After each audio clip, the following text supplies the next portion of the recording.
Dobrodošli u moj novi video. Na početku želim da vas podsjetim da udruženje u kojem ja igram se zove Kutbehar. On se nalazi u Göteborgu. Zapratite nas.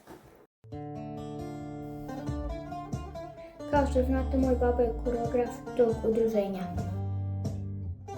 Danas ću vam pokazati kako se oblači muslimanska nošnja iz Bosne, a zatim ćemo zaigrati. U nošnji se prvo oblači košija pa dinja. Obavezno popravite nogavice dinja. Stavlja se pojas oko struka.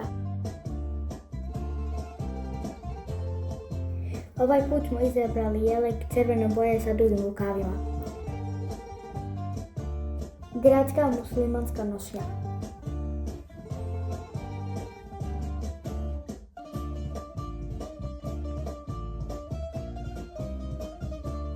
Zatim ide crvena kapica, dukati idu naprijed. Preko kapice ide marama sa crvenom čipkom.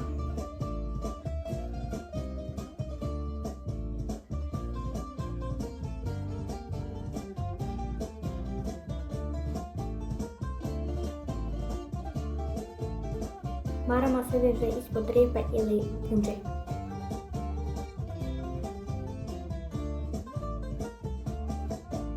Ova nošnja je malo prevelika za mene, ali nema veze, narast ću ja ako Bog da. Ovako otprilike treba izgledat ženska nošnja muslimanskog naroda iz Bosne Hercegovine. Pa da zaigramo!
Korak možemo naći ovdje.